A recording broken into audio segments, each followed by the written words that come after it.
to part 3 of our introduction to Onshape for FTC. So this video will primarily be covering mates and the different types of ones you can use. To start off this video, I'm just going to be designing the parts we're going to use for the mates. It'll also give you an opportunity to see how we can use the skills from the last video to make actual physical parts. So to start off, let me just hide these planes, and let's start from the top. So from the top, let's make a little rectangle, and I'll just dimension this 60 by 30. And inside of it, let's do another one. Let's make that 30 by 15. And now we can just dimension this by 20. By 15, sorry, yeah. And this can be dimensioned, something like that. So we have this here. I'm now going to extrude this and click for this, and let's click extrude opposite direction 5 new part. So we have two parts here. As you can see right now, they're connected, but let's go to this assembly. We're going to click insert, current document, part 1 and part 2. So very simple, right? Right now these are not attached. No, maybe you think you want to just roughly hover it over, but no. To attach it, you'd use something called a mate or a fastened mate. This will just keep it completely intact. And so let's say I want to take this. So in this instance, I want to bound this to the top of the hole. Not actually, I want to bind it to the inside. So this piece is trapped inside here. Now the way to make that happen is first I would go from the bottom and I'd select the center. So since we see this mate connector in the center of the square, that's where I want to click for this particular example. So I'm going to click here. Now you see that face should be highlighted because the mate connector is on that face. Now when we go here, let's go from this view to make it easier. When you want to kind of select like the square.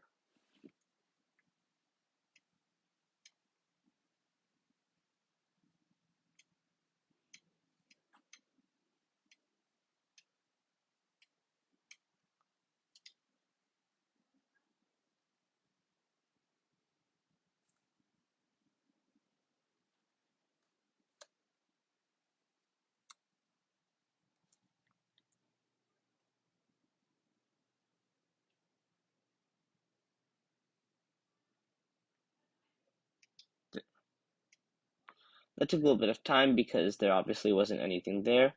But yeah, so now I'll click the check, and you see now this is intact. It moves as one piece, right? Now let's delete this, and we'll show another variation on how to use the fasten mate. So click. So now let's say I want to put this to the side of, like diagonally to it. So where this edge touches this edge. Now in that case, we can't use the face because there's no face, but there is a line connecting them. So let's go down to this line, and let's go from here. You'll see when we hover over it, the mate connector is in the center of the line. And that's what we want to click. And now we go here, you see that the mate connector is also in the center of the line, perpendicular to the face. Let's click that, and this goes to that. That's another actually thing I want to point out. Onshape kind of goes this to that. The first thing you click on goes to the second thing you want to click on. This to that. Now there are exceptions when you're working with assemblies, but the general way to do it is kind of like this. So now they're attached, they move interchangeably with each other.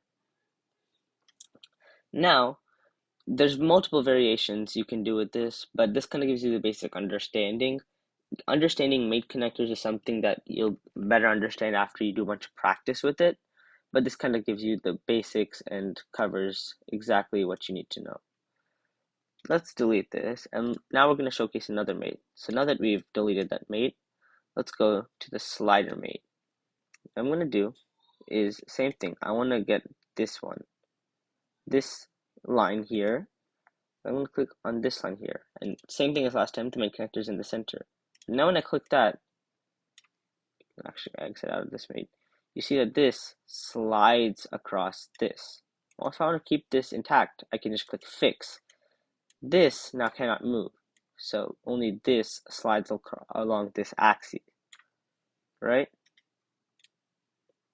Now there's also limits for this, right? So let's say I want to do minus 15 and 15 millimeters. This helps kind of give you like, it cannot go past this, it cannot go past this. So now this can only move in this set direction. This is not always useful in FTC, but if you are attaching slides together, linear slides, then it can be useful quite sometimes. Those are the main things we're going to be doing with this specific example. But just to showcase, and actually I'll showcase that feature later. Now go back to Part Studio. Just make it easy. I'll create a new Part Studio, and as before, close this sketch, top. I'm going to start off with a circle, make it 60. I'm going to start off with another circle, and make that 30. This should be fine. And then we're just going to quickly extrude this 50 millimeters. Basic cylinder, like donut shaped with a hole. Now we're going to keep this sketch visible, actually, and I'm going to click extrude 75 as a new part. Then on the top from the sketch here, I'm going to do a sketch, and what I will be doing is I will be I think what I'll be doing is I'll just probably just use these lines actually. Yep, and maybe just make like a little triangle just like this. Yep, this should be fine. And now I will Shift T extrude those. Oops. Try to extrude, add, take this 15 millimeters, just make it a little bit easier to look at. And so now we have these two parts, the Part Studio. Let's create a new assembly for this. What we will be doing, inserting. So let's insert this here, let's insert this here. So previously in the Part Studio, it was just something like that. But let's say we want this to rotate inside. So that's where the revolute mate happens. You can put this revolute mate just like that. And because this is a circle, it makes it a lot easier to select where like hollow spaces. It's like this. And now that you have that, look, that's how it works. It'll rotate. It's a very cool mate, very useful. Even demonstrate like this. Now, same thing. Let's fix this just to make it easier. This can freely rotate without this rotating. Let's delete this, and I'm going to show you another mate. That mate, we've already covered these three. I'm now going to go to the cylindrical mate. Select this. Just select.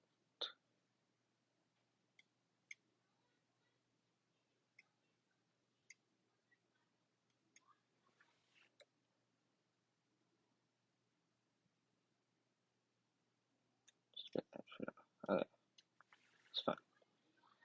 Now I'm going to animate the degrees of freedom, and you see how this works is that it acts like a cylinder. Go limits, and I want the Z limit to be maybe -5. Let's make it -20, and the Z limit 20. And so now when we animate the degrees of freedom, it does not go too high, too low. It can rotate and go up and down. Imagine it being combined with a slider and a revolute mate. It is sometimes quite useful, especially when you're trying to connect slides and stuff together, it might be useful because sometimes Onshape glitches out. The rest of these mates, so the planar mate and the pin slot mate and planar mate can be used sometimes. I'll link videos below describing them, but I will not be covering them in this video. Parallel mate also useful. So all of these other mates that we did not cover, I'll provide a video linking to them below, but you won't use them 95, 99% of the time unless you're making something more complicated that requires it. Now, there are some other tools I do want to show you, and for that, we're going to have to be using the FTC insert tool, which we installed in part 1. So for that, I'm going to create an assembly. I'm going to go to the insert tool, and we're going to wait for it to load. Sometimes it is a bit laggy, so oh, I just loaded. Whoops.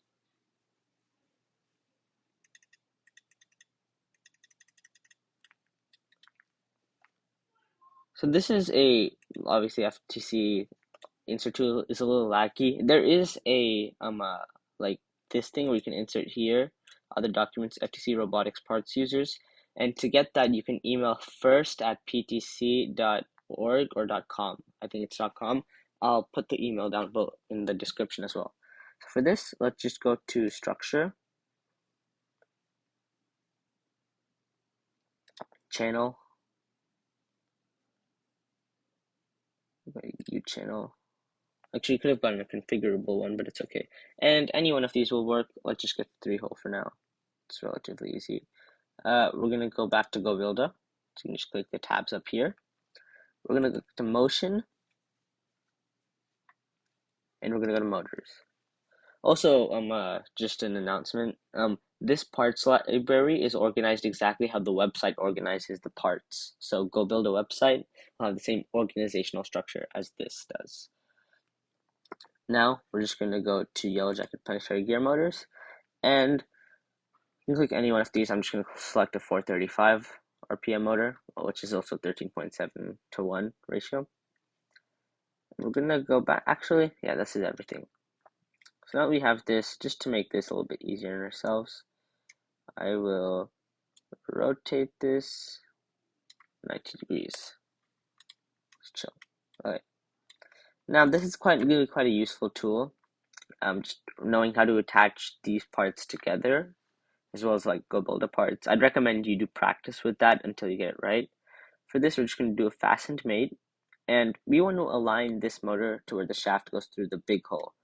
And to make sure we don't have to make sure that it fits, we're going to see that we want this hole to be here. And if we do that, it should be aligned fine. Because these are in a 16mm pattern, just like this. So these screw holes are meant to be mounted on these things, or these things too work, but it's a little bit easier for this in my opinion. So you'll go here, and you want to click on the topmost one to where the mate connector is in the center. So you see this topmost circle, and that mate connector is right in the center. Click on that. And now we want this to be in the bottom. So I'm just going to go from the top. I'll actually just go from the bottom. And we chose that we want it to be this hole, right? So let's keep that in mind, and we go down here. Now we need to make sure to click the inner arc.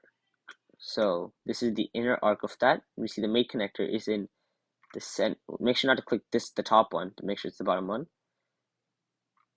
Oops, mouse slipped. So we see how this mate connector is in the center of the would-be circle. Now you notice this is not a perfect circle. There is a line connecting it. So we're going to click that, and look, oh, the shaft is not aligning up. That's where the reorient secondary axis tool comes in. You can click that and reorient it until boom, this works. And so obviously because this is an assembly, it teleports the other way. You could solve this by having this fixed, the U channel fixed, and this would come into that. But you see, after we've reoriented the secondary axis, this all works together. Obviously, if you had another problem where you needed to flip the primary axis, you can do it like this, and it would flip the other way, but we don't need to do that. So we're going to click that, and this is good. Now another question people commonly ask is how to get screws on. To get screws, you can click Insert, Standard Content. Make sure this is ISO. Sometimes it'll default to ANSI inch. And yeah, I already have this generated, but you can experiment around with this just to find the exact screw you want. This is similar enough to what we use in FTC, although instead of having a slotted, like flat line through it, we have the like hex shape that you'd use an Allen key for. We're just gonna insert this, and there's fine. Now, same thing with the other ones. You want to make to get this attached. We're gonna do a fastened mate to the bottom ring, right? Outer ring's easier. You could also do this one. But just to make it just easier to go for this one, you see that the mate connector is in the center of that circle. We're going to go to the top, and same thing how we did earlier. We're going to click the top one, inner arch, where the mate connector is in the center. That, oh, and I misclicked. So we're going to do that again. Oh, I misclicked again.